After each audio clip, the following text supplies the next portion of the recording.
Hello there. So I'm currently washing my vinyl records with my Disco Anti-Stat. I bought this about 10 years ago for about £40 on eBay. And what it does is, as you can see, I'm turning a vinyl record, a 12-inch album, around by hand. And what's in there is basically a fluid, which you see in this bottle here, and it's got isopropyl alcohol in it.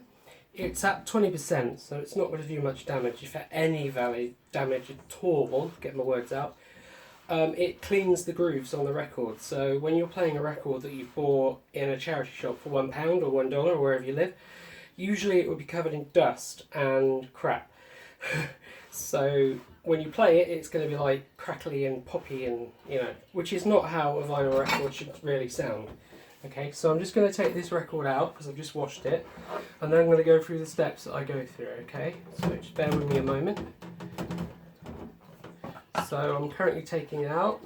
I drip any excess fluid into a container, which I don't know is in view, because it all collects up on there. It's the way of saving it as well. So I'm going to flip it and take the holder out, and I'm going to go and put it in there on a stand to dry, and I'll be right back.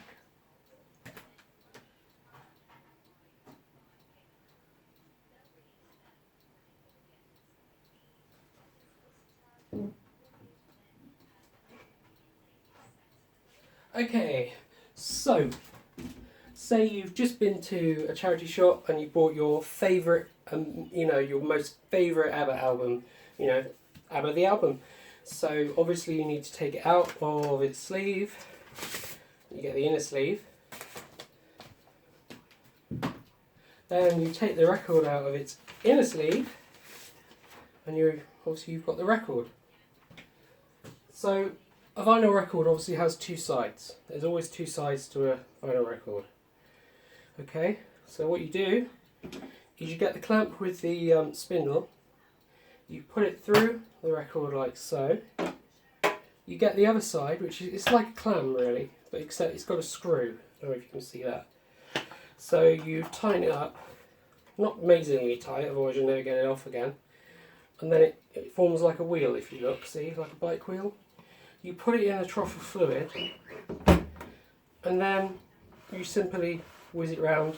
This trough's full of that fluid that I was showing you. Okay. So you can do it both ways if you want, like that. You get quite a few turns because there's brushes in here which will go through the grooves in the record and pick up any dirt in there and wash it off. So most people just pick it up and hold it like this, if you see what I mean. They get their fingers all over it, and we've got dirt on our fingers even if we've just washed them, and it leaves marks on the record. And those marks then attract dust and rubbish and stuff, and then it gets in the grooves on the record, and that's when you get the popping and clicking, which I was talking about. And in really, really severe cases, you'll find that your record will skip. It'll just jump. And that's not necessarily to do with your turntable or your record player. It's probably because some of the grooves in the record are so full of rubbish. Especially if you've bought a record from a charity shop and the person who owned it before smoked. Now, nicotine gets everywhere, doesn't it? So you can imagine their favourite record's going to be covered in it too. So I leave it for a second just to let the fluid drop a bit. You can probably hear Mr. Lucky in the background. Then I'll take it out, allow the fluid to drop back into the trough. And then any left in there whilst turning it. Again, I'm not sure if you can see that.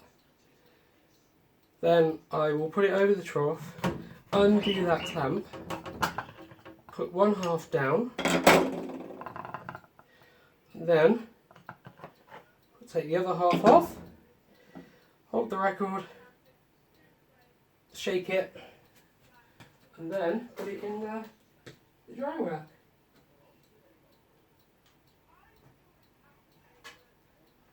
And there you go. And then eventually what you'll have is, say like this ELO, Electric Light Orchestra record. You can see it looks really, really clean. Ready to play. Okay, so it looks pretty much brand new, doesn't it? Again, that's Lucky telling me to be quiet. And that's basically it. I'll just show you the fluid in the trough. that fluid goes up to these brushes, which are just there, and those brushes are what clean the record that I was showing you. Then any fluid that you're finished with goes through a filter, which I'll just show you, and then look in there. Can you see all that brown crap? That's all the dirt out of the record. And then any fluid then goes back into the bottom of the bottle, and then the whole process starts again when you want to clean any more. I find it really, really addictive because I've got loads of records, and once you start cleaning one, you want to clean loads, because you don't just play one record when you're listening, do you play loads? So I have probably done about 20 or 30, as you can probably see down here. Loads. ABBA, Beatles, you know, Fleetwood Mac. And then I've got them over the sink into a trough, and that trough collects the fluid and then they're dry. Always have a window open because this stuff stinks. It stinks really, really bad. It's the sort of stuff that I'm really hot and sweaty right now because of it. I've got a window open for ventilation, but not good for the lungs, especially when you've got cystic fibrosis like me. So yeah, thank you for watching, and I hope this video gives you some inspiration to go out and buy one of these disco anti-stat things.